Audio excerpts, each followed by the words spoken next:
welcome to Creation Magazine Live. This is a program that summarizes the information that you'll find in Creation Magazine. So what are we talking about today? Today we're talking about, well, eventually we're going to get to racism. Oh. But we're going to explore that topic through an article from the, what do we have here, the volume 29, number 2, back in 2007. And you can see them there on the cover, and also here's a spread of the two-tone twins. Two-tone twins. It's one of my favorite articles. Now, these girls that you're seeing here, they are twins. People look at that picture and they think, "What? How is that possible?"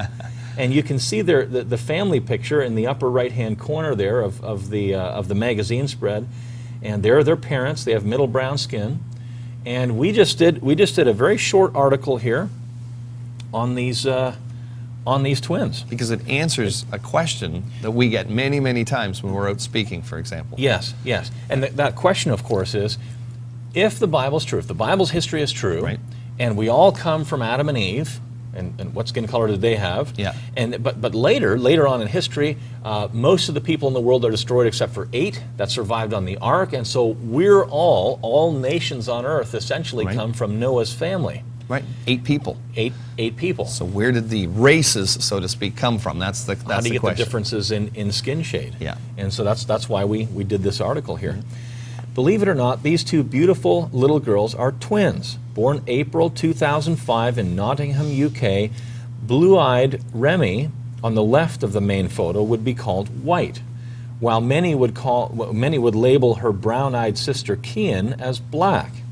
The twins soon became the focus of much media attention. News reports described how both of their parents, and you can see again the photo on the right there, both of their parents, Kylie Hodgson and Remy Horder, have white mothers and black fathers.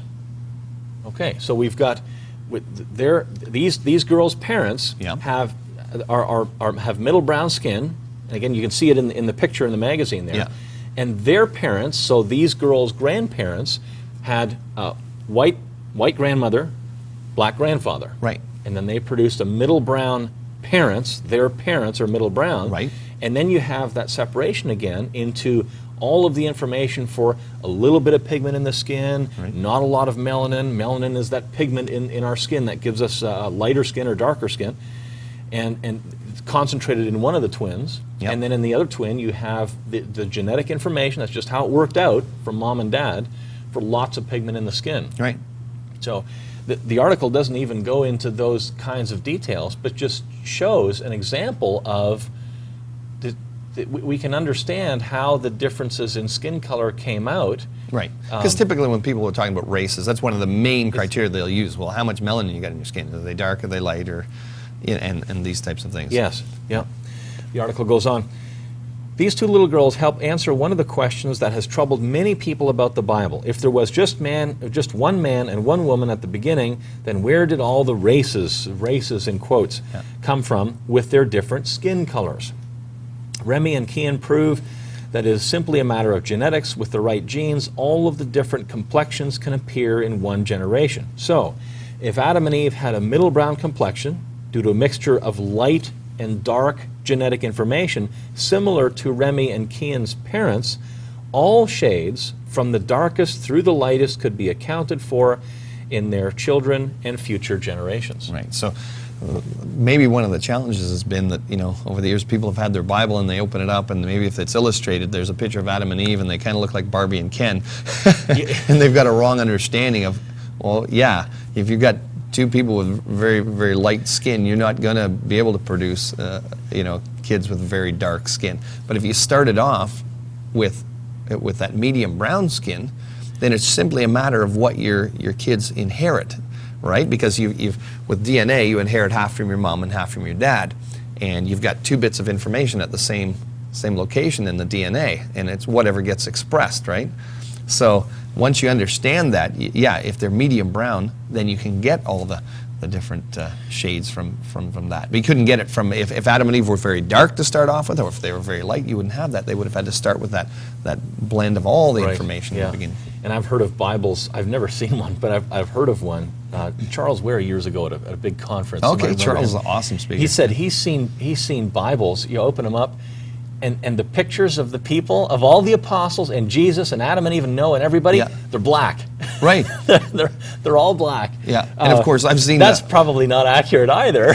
Exactly. We should add. Yeah. But it's just as inaccurate as portraying them as blonde-haired, blue-eyed, Caucasians. Yeah, how many times have I seen Mary with baby Jesus, and Mary's like blonde hair and blue-eyed, and you're like a Canadian, but little hockey player there.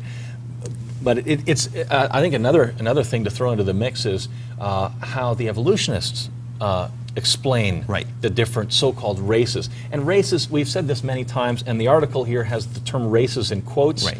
That's not a term that Christians should be using, because are there really different races? Right. Well, no, because we're all the same race, we all come from the same family. The human race. Even the Bible never refers to races in terms of skin color or anything like that, or genetics. It's always like the race of the Canaanites or the race of the Hittites. It's like a political group or it's like a nation. It's never referred to because of skin color or anything like that. The evolutionists on this topic have a very shady history, which many evolutionists today are ashamed of or try to eliminate, and yet that history is there.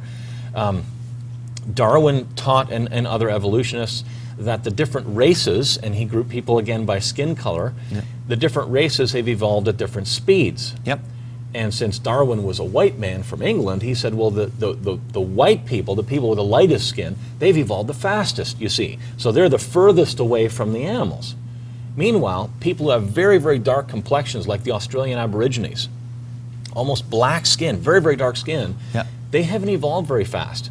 So what you now have in that concept, though, is you've got people are more human than other people. Exactly. Yeah, that's what it leads to. And that is a very dangerous concept. And, some people say, that's history, we don't believe that anymore. But yet, if we watch a soccer game, in Europe sometimes, and one of the dark-skinned players comes out onto the field, and then you pan the crowd and you see some Caucasian, fans up there going, ooh, ooh, ooh, and making monkey noises. Well, they are actually acting out what they've been taught, or at least what they believe they've been taught, that some people, obviously we know what it means if somebody equates someone with dark skin and uses the term monkey. Or, you watch, Remember the Titans, and you see that scene where the white coach flips the black coach a banana. What is he actually saying? Let's just be honest here. That people with darker skin are less evolved than people with lighter skin. Exactly, closer to the apes, and all even that stuff. Models that are built by in museums of hominids, of ape-men, ape-like. Oh, the classic people. series there, Even today, and we're recording this in, what is it now, 2011? Yeah. Even today, some of the models that are built around these fossil fragments of supposed human evolution, when they do the flesh-on model, it's darker skin. Not in every case, but in many cases, it's darker skin, and the facial features look like African black type of... Right. Well, your classic ape to man series that you see on all the T-shirts and everywhere, it starts with dark-skinned hairy apes turning into Caucasians. Yes. Let's just face it. Yeah. This was such a popular article, and I use it to illustrate all the time when I'm out speaking. Why would you get Creation Magazine? Well, you get an article like this. It's a human interest story. You can share it with your friends. You get some information. Use it as a witnessing tool. Answers a huge question. We actually created some tracts. One of them was a two-tone twins, and we've actually created a whole bunch of different tracts. So if you're a street witnessing and things like that, you can pick these up from our website.